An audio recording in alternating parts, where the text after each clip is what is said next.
When I first encountered the topic of memory, I was observing the people in the bus station. I was interested in my impression of them, as I only saw them in a glimpse. What would happen if we depict them only using our memory, how they would look like eventually? I started the experiment, and I found the memory was layered and mixed together, just like the charcoal animation made by Bill and Kentridge. During the process, I also found it interesting to associate the people with the objects they took, or associate them with the characters and scenes in my memory. The association made the drawing more organic. Georges Perec once argued in Species of Space that space holds people's memories and emotions, which means it creates connections to the past. In my iterations, I was more focused on certain objects in the space. These objects are shaping our lives and our perceptions in subtle ways. They also influence our understanding and emotions of the memory. So I came up with the inquiry that how memory is intertwined with reality, changing its shape and turning into something in between, which made us rediscover our life. Let's analyze more detailed. Donna Haraway argued that we can only create knowledge from our own position, which is situated knowledge. That means whatever we create is based on our experiences and memory. Every time I describe a city, I am saying something about Venice, Marco Polo said to Kahan. Yes, whenever we create something, it is inevitable to relate our own experiences. So it led me to the position of exploring my own memory and how it is associated with my reality. Speak about memory and reality. Just as what is said in the film Memento, what affects reality is our understanding of the past. Memory is an interpretation rather than a record of facts. In the novel Mrs. Dalloway, Virginia Woolf played with sentences and linked her characters' reality together.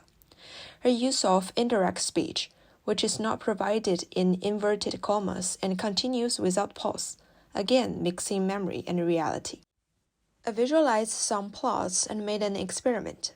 In the illustrations, you can see the same graphic appears in different scenes while having different meanings. When you try to tell something by image, the component matters. The meaning could change if you change a part of the image or one in an image set. The Kuleshov effect also proves that. From the illustration experiment, we can see the power of objects as the medium. It reminds me of the bus station, where I drew the girl with the headphone. What if we directly associate the object with memory? For philosopher Henry Bergson, the basis for understanding reality is not rationality, but an intuitive experience of memory and emotion.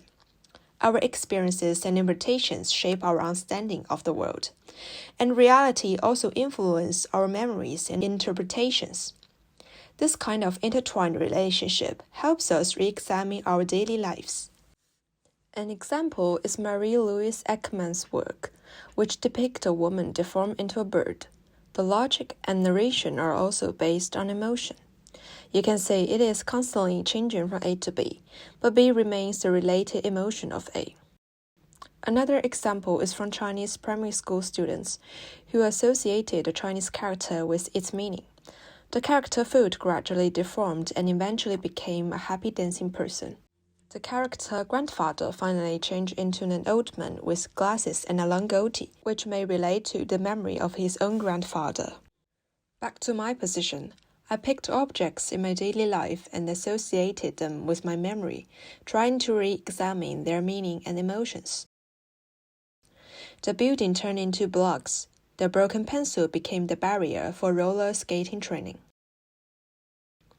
I feel like if we see our life as some shining fragments, expanding and reshaping them with our unique experiences, we can find more fun and beauty in them.